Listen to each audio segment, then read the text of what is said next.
Habang natutulog ang mga anak kong apat ng paa ay dahan-dahan naman akong umalis. Syempre para hindi sila magising mamaya baka mag-iyakan tong mga to at gustong sumama kay mama. Naman na bawal ang mga bata ang mga pusa sa pupuntahan ko. Dahil ika 40 days nga ng tito ko simula nung binawian siya ng buhay. Then apat nga sana kami ng mga tita ko na pumunta doon sa lugar nila kaso nga lang sa kasamaang palad at eto, inatake naman ng high blood yung tita ko na kapatid din ng tito ko. At kahit ganun pa man ang nangyari mga kamoma, tumuloy pa rin kami sa lugar ng tito ko. Alam nyo ba, kinausap ko talaga yung tito ko na wag niya munang isunod yung tita ko. Syempre katatapos lang namin sa kanya tsaka pinagpray talaga namin na sana wala nang sumunod. Actually medyo mahirap pa nga talaga mag-move on mga kamoma dahil dalawang tita ko din ay nasawi dahil din sa high blood. At eto na nga pupunta kami sa libingan ng tito ko mga kamoma para naman makapag-visit sa kanyang ika 40 days. Mamaya kung hindi kami pupunta baka sabihin niya na nakalimutan na namin siya.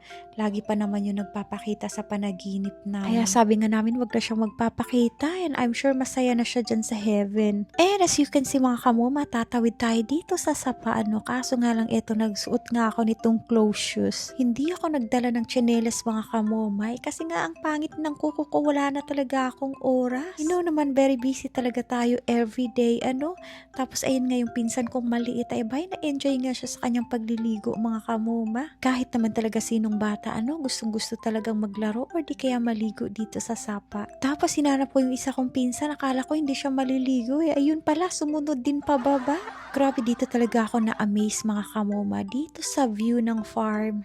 Ang ganda talaga ng himlayan ng tito ko. Dahil nung buhay pa kasi daw siya mga kamoma, gusto niya talaga magpatayo ng kubo dito. Pero ang ending, dyan na pala siya magi-stay. Etong mga auntie ko mga kamoma, hindi ko alam kung bibisita ba sila dito sa himlayan ng tito ko or kukuha sila nitong siling labuyo para naman magkaroon sila ng extra income. Parang hindi naman yata tikim itong ginagawa nila mga kamomay. Parang talagang nag-harvest na sila.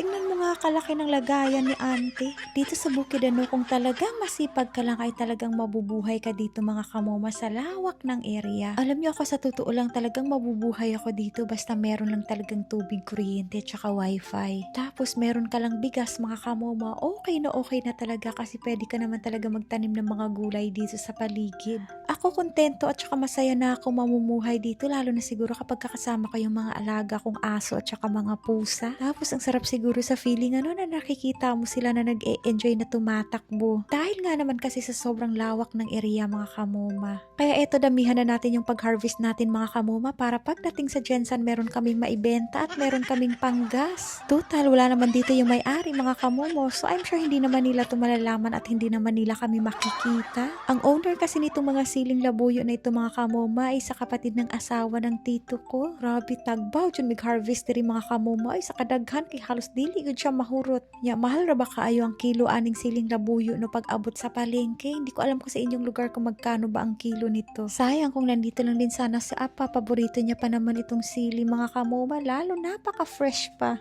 Sayang yun kay ng atsal mga kamoma kay na harvest na gidaay nila so main na lang kay naapay na bilin. Og syempre amon apod na gikuha mga kamoma kay mahal ra pud baya kaayo ang kilo sa atsal. Murag na enjoy na gyud mig pag-harvest diri mga kamoma murag wa na gyud in taon mi nag-isip sa among mga problema. Anyway, I'm not silly queen para kainin yung sili na yan na hilaw. Kumakain naman ako ng sili pero yung luto na mga kamoma. So ayan, tapos na nga kami sa pag-visit sa libingan ng tito ko mga kamoma at syempre naagid na sila bit na sili pa uli. Perting ayahay in taon kay nakakauha silang daghan na sili. Ay, haganag to ko ni Mifal El Teleko, matalidos tangkaubod sa walang mulek, pati sa wesayong gato hefe.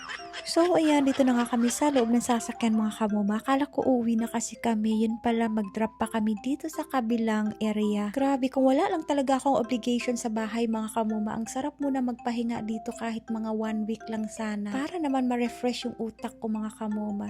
At ayan, kapag gusto mo talagang uminom lang buko dito, naku, kukuha ka lang mga kamoma. Then makakainom ka na ng fresh na buko. Iba talaga ang buhay sa probinsya, lahat ay fresh. Then nag-direct pa ako sa school ng anak ko para mag-attend ng meeting and then sabay sundo. Tapos eto nga yung mga anak kong apat ng paa nagre-reklamo na. Tanawa ko, sige buhat ni Daddy Yo, nandun na sa taas ng aircon ni Mama. Ay, nako.